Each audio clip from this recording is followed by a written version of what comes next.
We are honored this evening to be talking to legendary, iconic designer Massimo Vignelli. Massimo, welcome. One of the funniest things in life is that you leave and then all of a sudden your name becomes legendary. It's not Massimo, it's legendary. It becomes like a new name, all the time.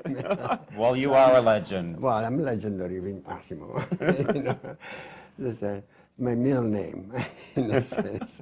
Anyhow, maybe I'm legendary because I started so early in my life to be interested in architecture, and design. I was very, very young, 14, and then at 16 years old, I went to work as a draftsman in an architectural office in Milan, and I was very lucky because it was the office of the Castiglioni, and the Castiglioni brothers were working in the whole field of design, from tableware to architecture, from interiors to exhibitions, the whole thing. And prior to that, I thought the architects were doing buildings, and that's it, And instead, I discovered that they can do anything because the discipline basically is the same. And that, to me, was fascinating. And of course, I was very curious to see what I would do if I had to do something, How would I do a chair? How would I do a printed thing? How would I do a poster? How would I do an interior? And so on and so forth. So then I went to work in several design offices and accumulated more experience. And then by the time I went to School of Architecture, I knew more about them than my teachers, by the way, at that point, because that was the enthusiasm and the dedication I had to that kind of subject. And as a matter of fact, by the time I was 18, I already met all the major architects of Europe, from Le Corbusier to you name it. Wow. I was a groupie, an architectural groupie, as they will say today, or yesterday, if I should say. And then went to School of Architecture. Then I started to work with Venini, the glass manufacturer. So I started to produce objects, And in the meantime, I was doing some furniture, some trade shows, and I started to do a lot of graphics. I was doing books and programs for festivals because I was studying and living in Venice. So they had the Biennale, they had all the other festivals, and so there was a lot of opportunity for that. Then in '57, I got a fellowship to come to the United States, and then I went to Chicago for a couple of years, and I was teaching at the Institute of Design. Then eventually went back to Milan. I come from Milano, and Milano is a sort of a machine that produces designers, like that, particularly at that time. And so then we opened our own office, and we always design all kinds of things.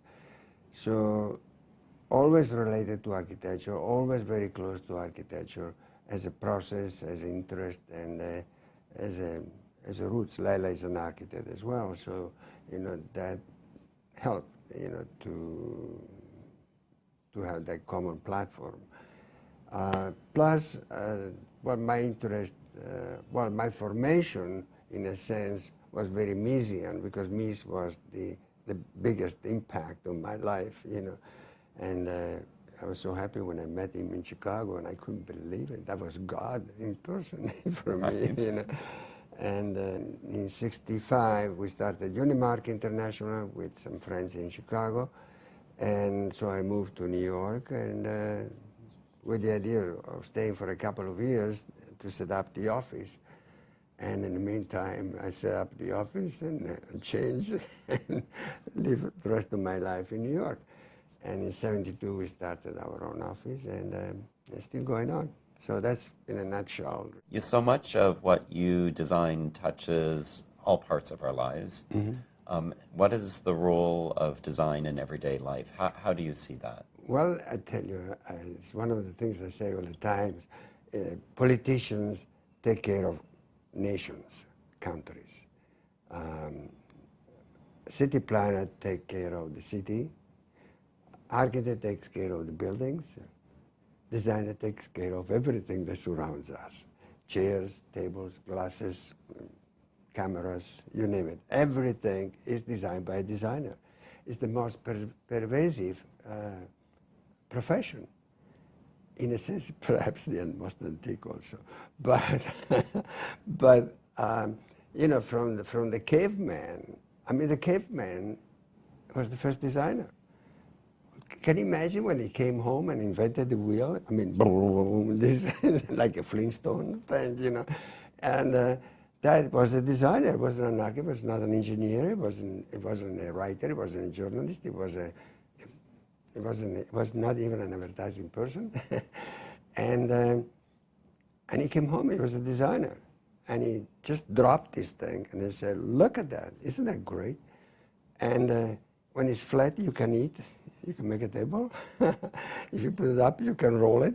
If you put two together, you begin to have a cart, and you know, He was a designer. So it is the most antique profession, actually the second most antique profession, you know, and